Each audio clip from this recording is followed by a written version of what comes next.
Hi everyone, welcome to Potluck Food Talks. I'm here with Santiago Fernandez. We're here in Tokyo. He's a chef from Mas, the little brother restaurant or big brother restaurant, maybe the way you see it, from Central in Lima, Peru. And he's been running it since the opening in 2.5 years ago. So welcome to the show. Thank you so much. Thank you so much. Yeah, it's a pleasure. Thanks for inviting. So let's start with the beginning. Like, what's your background? When did you start cooking? Was it in Venezuela or in the Basque Country? Or? Yeah. I'm from Venezuela. I'm from Caracas. I was born there, and I lived all my childhood over there. And since I was very little, I was interested in gastronomy. Like, my parents were always very food-based, and restaurants were always part of our routine. You know how was the situation in Venezuela back in the days, and I think that was our only place to kind of have fun as a family. I was a 8-year-old guy, and the only place that I went was with my family to restaurants, and we went probably 3 or 4 times in the weekend. So there is where I had like my family time, and they really taught me a lot about how to eat well, how to appreciate food, and how to have this appreciation to gastronomy. And since I was little, I would say maybe 10 years, I started already thinking that I was going to be a chef. And I took decisions very early. For example, I started studying gastronomy in Venezuela when I was 14.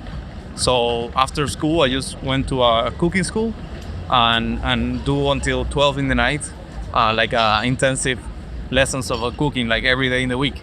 And after that, when I graduated from there, when I was 16, I started working at Alto, with Carlos. I worked in Malabar. Okay, with Carlos as well, yes. So I think it was a school that every Venezuelan chef had back in the days. There I started working when I was 16. And then after that, when I turned 17, I started in Le Gourmet with Elias Murciano was the chef of that moment. The Tamanaco. Exactly, yes. And then I just decided, of course, that I wanted to study in the best place possible that I could. That it was the Basque Culinary Center. At that time, it only had 3 years old, or I was the third generation. So I decided that I want to be there. My parents were really supportive in that way, and they supported my decision all the way. And I moved to Spain when I was still 17. I was born in October, so I started studying when I was 17. I never looked back, like for me, it was a decision that was very obvious in my life that I wanted to be a chef. I remember the first time I saw you that I recognized you. I don't know if you remember it. I gave this lecture on Latin American avant-garde at BCC. Yeah, I remember. I remember I talked about Carlos Garcia, like how crazy it was for him to lead a fine dining restaurant in Venezuela with the whole situation where he had to go to Colombia to get basic ingredients like milk or butter by car. And I also remember talking about Virgilio and the whole movement he was creating, and suddenly if I had to give that lecture again today, you would be part of the class, right? Like, which is crazy. Like, this all happened in how long? Like 6-7 years? Yeah, years or so. Yeah, well, I guess we are turning back into the cycle, right? Were you already related to Central back then, or you went after that lecture? No, I think, I don't know if that lecture was in the 3rd year or something, but on the 3rd year, I went to Central to do my stage, my internship. I think I was there for 3 months. I love the way they work, and I love the Latin American context in fine dining, how it worked, because we still have a lot of essence, and we respect Latin American traditions, but also we are looking forward, and we are showing ourselves in the world.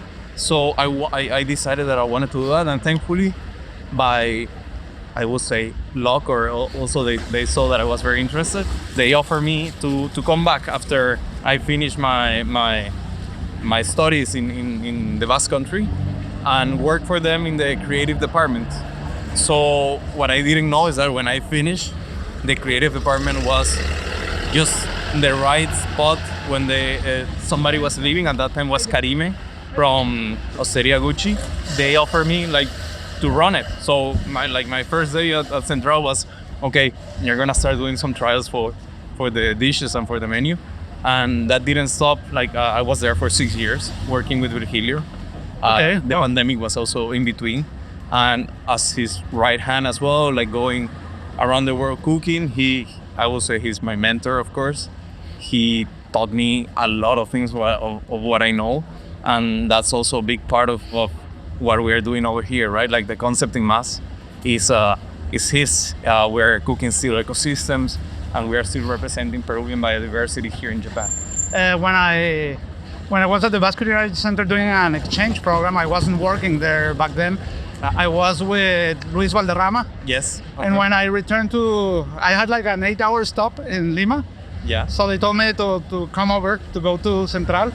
We had like the tasting menu and it was amazing. And I remember after having it, I was like, this place could easily have 2 Michelin stars. So there are no Michelin stars in Peru. Yeah. And suddenly you open this place and you got 2 stars after 6 months open? Was it like that or? Yeah, it was after the first year because we opened, when we opened, it was just like, I would say 2 months before the award. So for the first ceremony, we were not eligible.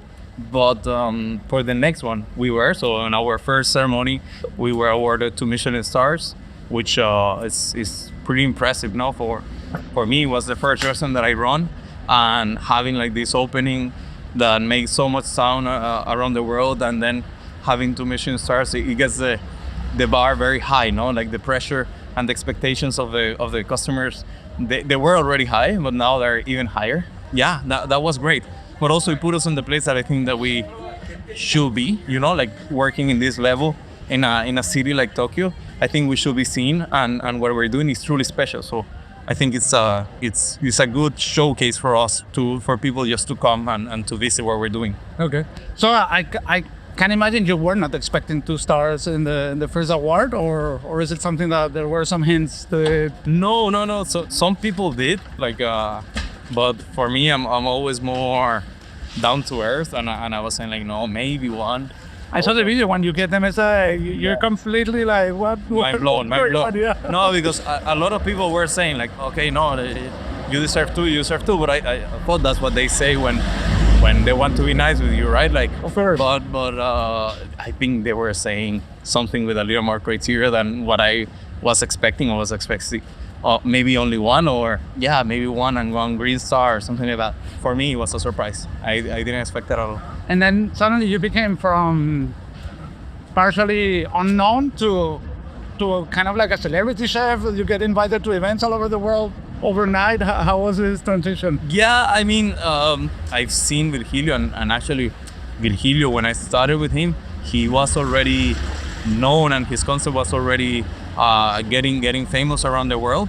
But I saw how he grew with Central, and this gave me a little bit of context as well. Okay, I just have to keep it cool. I'm not gonna take everything that they are offering me, because it's also not the way it should be. We are the same restaurant, nothing changed. It's just a matter of perspective, right? So of course all these people start like craving about it and asking me to go to places, but I just took it normally, like literally like another day. The next day we just went to a restaurant, open it, and do the same thing, and we didn't get crazy with it, which I think is the way to go, right? Like I don't think it deserved to such a big hype. We were doing the same thing, and what we really want to do is to keep improving, not for the stars. It's just because we still think that Mas has a big gap until we reach that 100% that I think we're capable to reach. So yeah, we're working on that mainly. Also, like I myself, I had a problem like coming to Japan, and I was like going to Mas, but like maybe that's not what I'm looking for. Yeah. Like if I go to Japan, I want to visit mainly Japanese restaurants. But then I thought of that this is not necessarily Peruvian, because it's very territory oriented, right? So you work with the surroundings and with a specific philosophy. Exactly. For me, the important thing when you come to Mas is that you know that you are, of course, getting the same concept as Central, but in a completely different background. No, we're in Japan. We're using 80% of Japanese ingredients in our menu. The perspective that I take on the food is completely different, because I've already had some experiences over here learning of products and chefs that I'm with them all the time and eating out. So the food already has a different perspective, and I love when people come here and try something Peruvian instead of going to something Japanese, because they really get surprised. And it's like, okay, I didn't expect this at all. I was thinking that I was going to just to eat a menu of Central, but in Japan. But it's not the case. You're eating You're getting shirako, you're getting all sorts of Japanese stuff. Right? Exactly. Yeah, ikura. Right now in the menu we have ikura, we have shirako, we have sea urchin, we have all these things that I think is nice to see it through these eyes, no? Like the eyes of Mater Iniciativa, where we showcase still the Peruvian biodiversity very strictly, because I think that's also very important. We cannot lose the focus or the essence of the restaurant, that is to show the biodiversity, but still learning and evolving with the Japanese product. So I won't say that it's completely different, but I won't think anybody will experience something similar in Central and in Mas. So I think that's the idea. If not, why would you come to Mas, right? How many restaurants are there in the group? There's also Mil and... Mil, Colle, Mas, and Central right, at the moment. We had some other ones. Yeah, as before we had some other ones in other parts, but right now those are already kind of over. But right now only 4. Yes. So tonight we're going for the menu. What should we expect?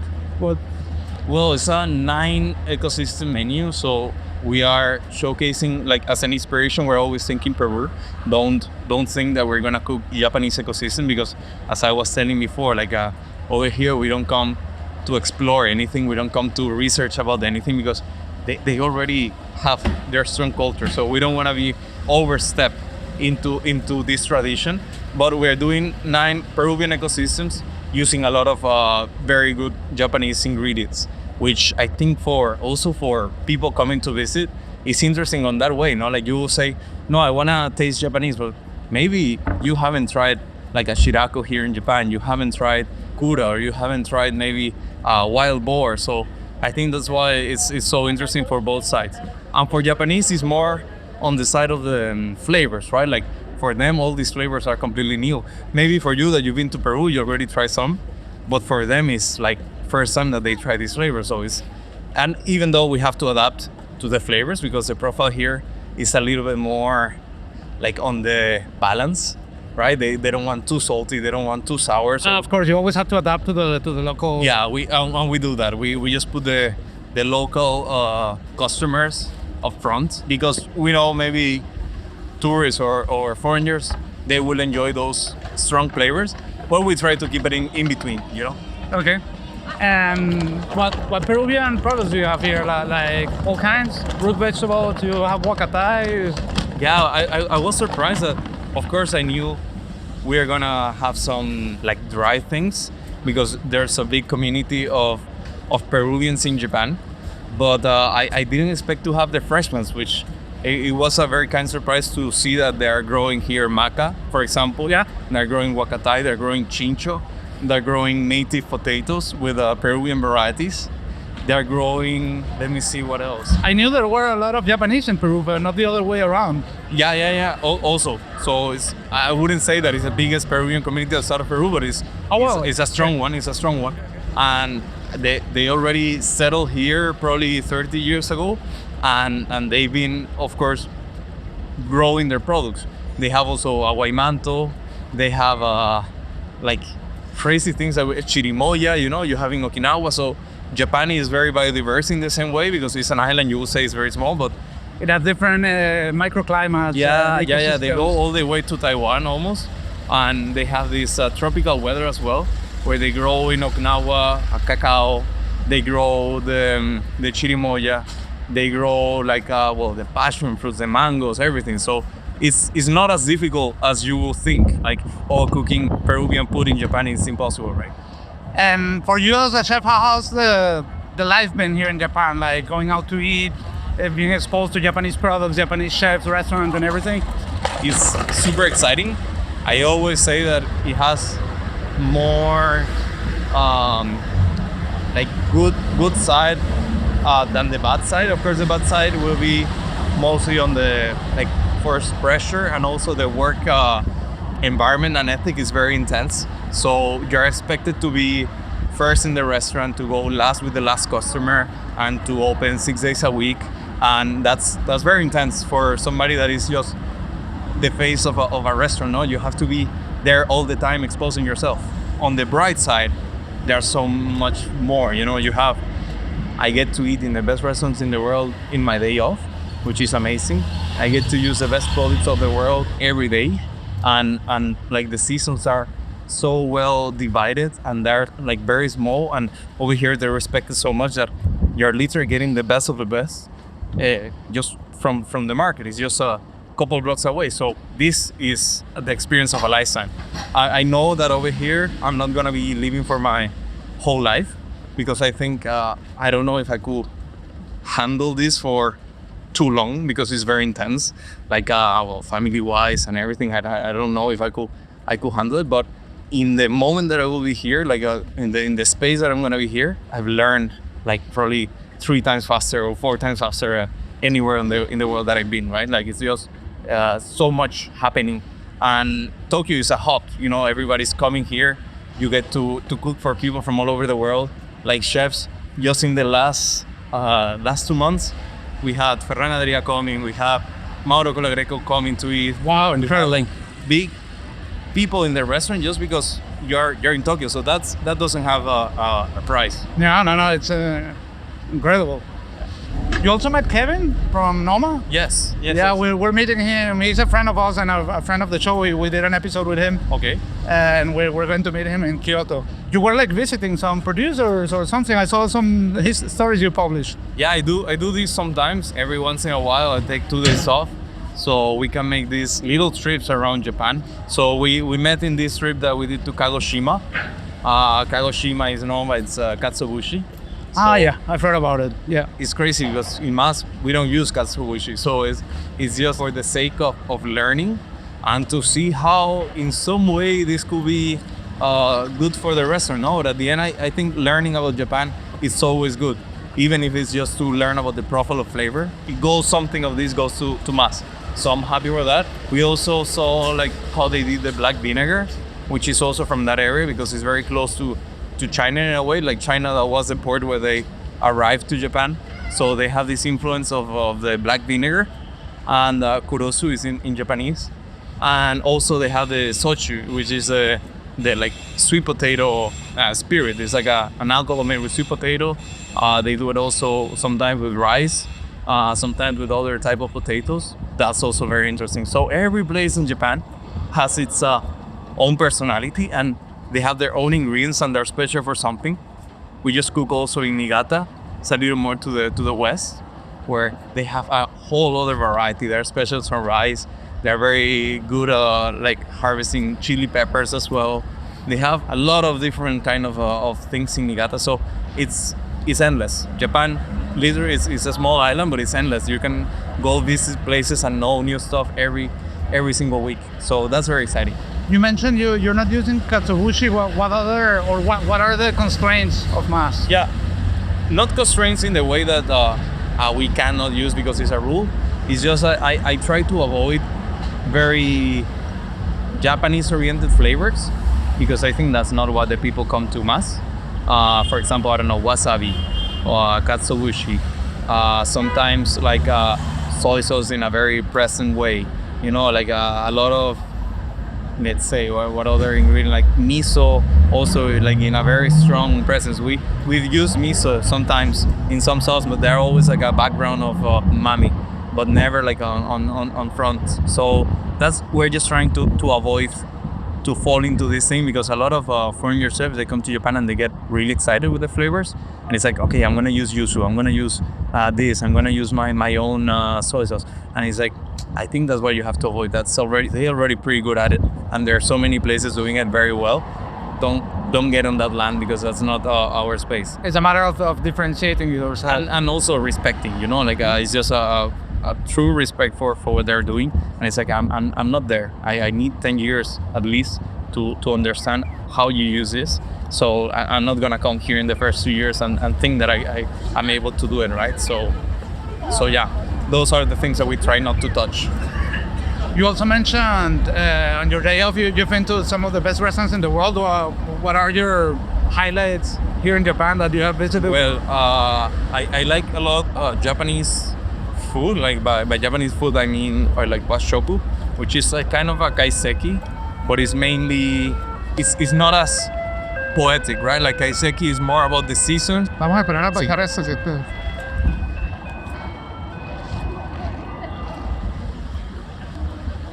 So you were saying washoku? You were just Yeah. Like the restaurants I usually go, like washoku, which would be kind of a kaiseki, but a little bit less poetic. It's more about the food and the techniques and the products.